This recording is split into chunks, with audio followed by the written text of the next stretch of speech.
Mikveh, Jewish ritual bath.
Really, you could come here and you would spend hours here.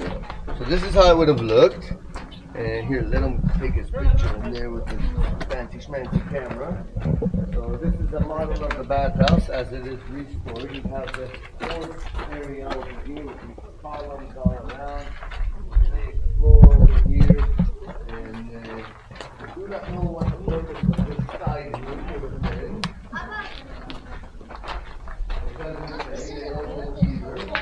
And then you go in, make your way into the epithelium, the digidelium, the epithelium, the claudelium. So right here, this is something that you never find in Roman bathhouses. And this might be an addition of Herod. It could be a mikveh, a ritual bath, as he was Jewish. As we go in, the first one we go to is Idumean Jew. Idumean convert, yes. Idumean convert. Actually, his mother was an Arab. She was a Nabatean moon god worshiper. So this most likely was the dressing room where you get undressed and what have you. You can see two phases of Herod's bathhouse here. The phase of the fancy schmancy, see these red and black tiles, all the frescoes on the wall. And then you see the phase of the rebels, the practical phase, like they need a bench. I don't need none of this, so they just build it into the wall. They need another bath, they just build it into the wall. They don't consider all of this fancy schmancy stuff. So we leave the tapidalium. We go into the epithelium. This is the lukewarm room. And on that side you have the frigidalium, where you would have a cold bath. And then the caldalium over here is where what we call the sauna today. So this is the lukewarm, that is the frigidalium, that is the caldalium. We'll make our way into the sauna, the caldalium. Top of the art caldalium. Do you see these? You know what this would have done? You see all of these columns here? They would make a double floor like that, you see? So we're standing on the floor level actually. And these columns over here would make a double floor. Why would you need a double floor here? To heat it. Exactly. There would be a furnace over there. Epic at this heat. Could you imagine these slaves making a bonfire over there and pumping that heat into this floor so that you could build a good sweat? I'm sweating already without even the fire. Then you'd probably want to take a bucket of water, Epic, and throw it on the floor, and what would happen? All that water would steam up, and then you know what happens when things steam up? they start dripping cold drips on you. Ha! Herod said, no, I'm not going to have these cold drips fall on him. So he put an arch here. Oh, it would just make rain inside. That supports nothing, but the water goes on the sides of the wall, so you guys would have a nice sweat without having cold drops coming down on it. Because Herod has been waiting for you 2,000 years, and he wants you to enjoy this. Quite considerate. So that's for the pigeons. They don't want pigeons to sit there, so they just go to this. Come on, let's go.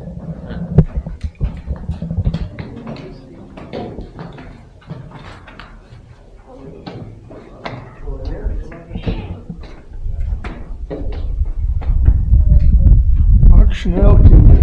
Ooh, that feels good. Well, watch the stone sticking out. Watch your head here. There's a pokey rock. Thank you for seeing that little gal. Yeah, I almost saw it with my noodle. Boy, that would have been. Precious little gal. I might get some sense knocking. No, Oh, okay. I need sense knocking. I want to keep it water flavored. I don't want to put a different flavor here because I might use it for coffee and stuff like that. Let's go this way, guys. We're going back through this. Storage. Where is everybody? Storage. Are we all here?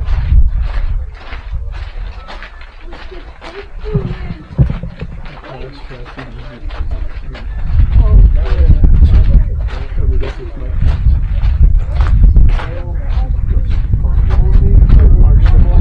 They got me shut that torn stack down and yeah, the medicine worked. Very effective.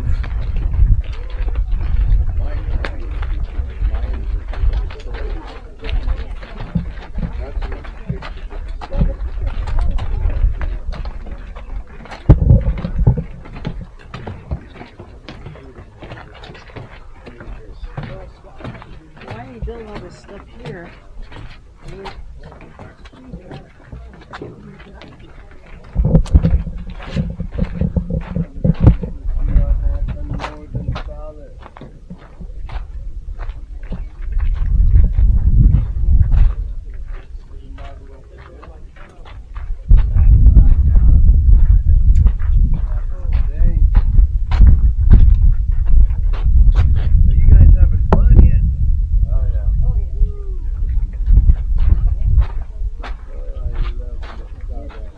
It's our favorite three-letter word. I have Masada in September. A lot better than Masada in August.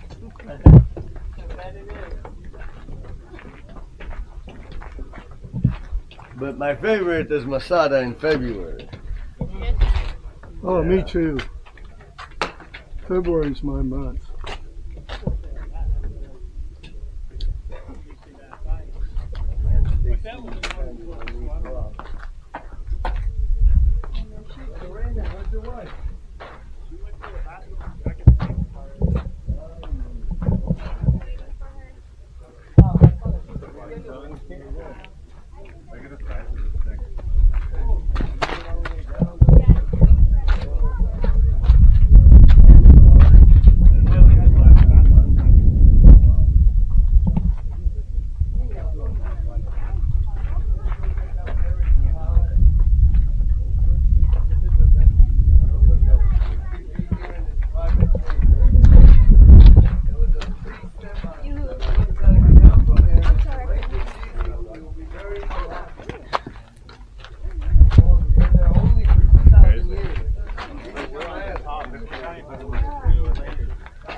Bring you over here for this point. then we came to this camp. You get to see all way of around this to view. there. Cool, hey Larry. Rebels tried to escape. They bagged Yep. all- גליה, בואי תראי איזה קטע. אני נקפץ מפה, במבטח פתח את זה. תראי, היה לו ארמון, כל זה היה הארמון שלו, וגם פה למטה היה הארמון שלו, ותראי איזה נוף! תראי מה זה. אבל אם אני קופץ מפה, זה נפתח הזמן או עדיין אין פתוח? לא יודע מה יפתח, הראש יפתח כנראה. לא, מצמיח. לא, מצמיח. קשה לי להאמין, אני לא יודע. Это он только попробовал. ארמון של הוד. Тоже опережаете события. Сейчас я вам это покажу. פה, איפה שאנחנו. Brothers and sisters, most of the year you would only have one unit of soldiers guarding here. This would be those gold missions that you never know. It's like winning the lottery in the military. You never know when something like this is going to come upon you. And the commander says, okay, I need some volunteers. And you think, I'm stupid, I ain't going to volunteer for nothing. And then, come on guys, we need a volunteer. Okay, who has a motorcycle's license? Motorcycle, that sounds good. Me, yeah. Oh, you, get your bags. You're going to Masada. Oh no, what have I done? What have I done? And then when you get here to Masada, you're like, oh, thank you, Jesus. Thank you, Jesus. This is the place where you want to be as a soldier. There's nothing to do here. And there's no higher command. You can go around in your underwear all day, grow your beard. You have a whole bunch of food. All you need to do is show some presents, keep the robbers away, and just enjoy the good life. And time goes by, and you're getting fine. Good praise. You're back at work, Now, what happens is, it would be like that most of the year, but somewhere around December, it would start getting more busy. The first thing they do is send some reinforcements up the mountain. Now there's commanders. Now you gotta wake up every morning, tie your boots, shave your legs, and it's starting to get routine. They start bringing more and more hand-working slaves to start bringing up the water, filling up the cisterns, getting everything clean. And then around January, February, when it's the coldest all over Israel, at that time there would be somewhat, maybe even 2,000 people on this mountain when King Herod himself would come with all of his entourage and all of his bodyguards and a whole bunch of security around.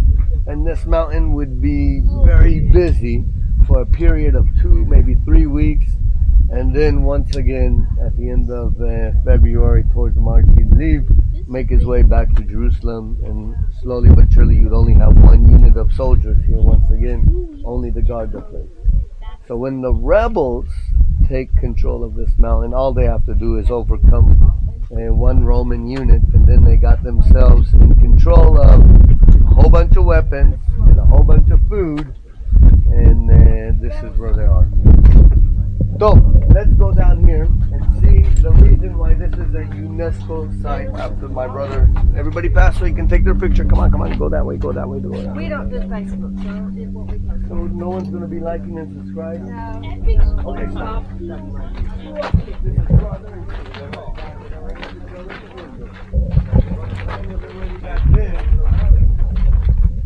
Come on, let's go down.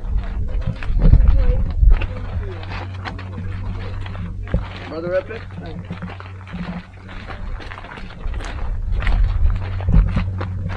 Epic, come and see.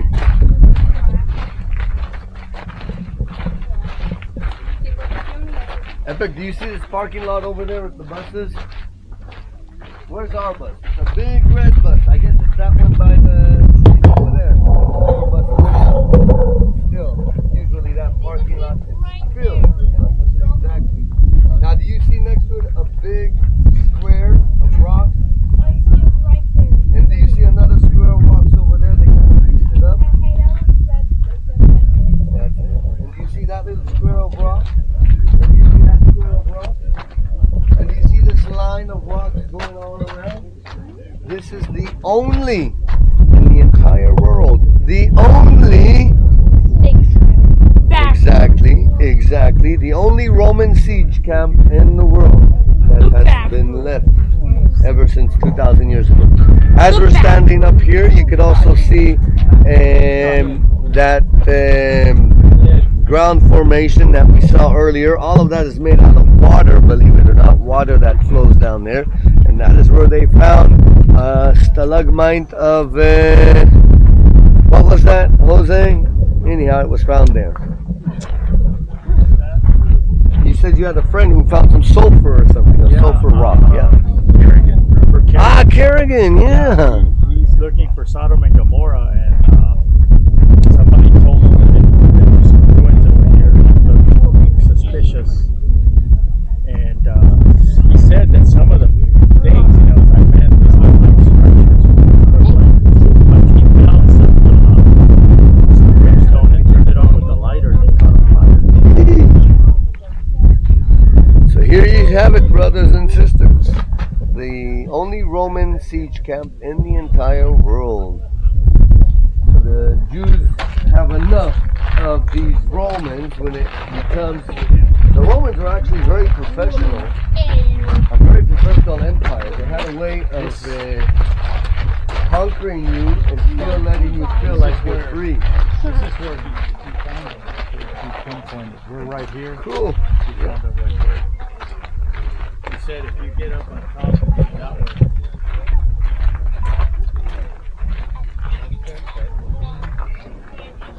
So the Romans were able to come and conquer you and still let you feel free. What they would do, they would develop the country, bring the Roman infrastructure, the Roman pavement roads, the water aqueducts, the markets. They would even introduce a new world order with one currency. It's a good thing we don't think about that no more, eh, No, Brother no. Larry? That's old news. And they would say, hey, you're welcome to be a part of this if you want. Just pay your taxes on time and worship Caesar as God. That might be a problem for the Jewish people.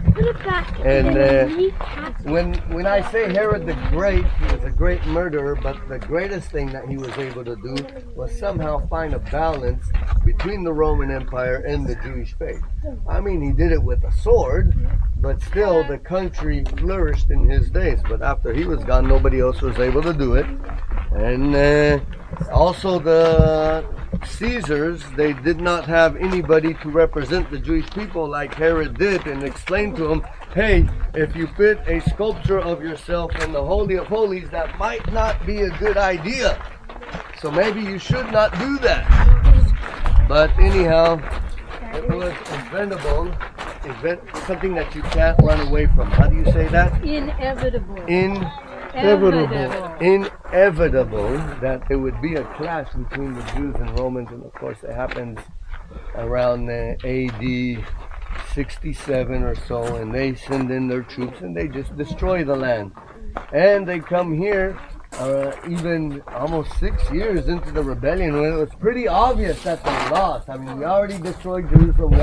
There's no presence here whatsoever that could be a threat to us.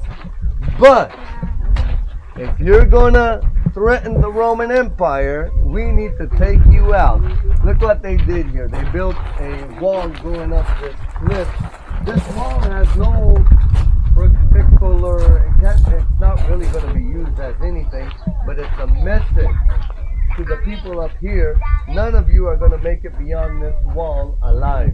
That's the Roman headquarters over there where Silva was the command center. And why was it so important for them to come and destroy this? I think it also had something to do with that salt route that we saw that Roman barracks protecting. They did not want a Jewish presence to be able to... Helen, we're not going down there, sister, I'm sorry. To go down there, run back, and come back and do it a few times. But anyhow, it's just to... They don't want anything threatening that road, that route that supplies salt and also other stuff from the Arabia Desert to the different ports. So anyhow, they were determined to put out the rebellion even over here, although it seems like a godforsaken rock in the middle of the wilderness next to a poison sea. Now this over here is where President Nixon would be. He would be here. President Nixon would be here at the Watergate. I made a funny Larry. I got you. I get it. I got you, Larry. I was around back then. So that's the water game. But still, how did they bring water over here? Come on, guys.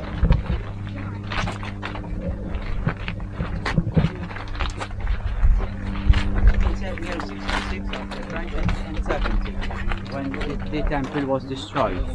Right. When the temple was returned, why you're going to see a water cistern? This is an accessible water cistern. Most of the water cisterns are in the side of the mountain. And that had to do with Herod's engineers that found a genius way of bringing water to a place that has no water. You guys be Americans, you're going to get stuck behind. You're going to have to use your elbows and your knees to get through that group and keep walking this way. Just, if you get lost, just walk downhill. And Over here you see a lot of cannonballs inside of here, just like we saw in the acre. Catapults, they were used by catapults. Come on, Paul, just push yourself through that group. Don't be, come on, where's your wife? What are you looking at me without moving? He's putting his earbud in. Anyhow, just follow that group down there and we're going to come this way. We're going to come this way, and we'll be going to the water model to explain how they brought water here into a place that has less than 20 millimeters of water used. I was just going to ask you about that.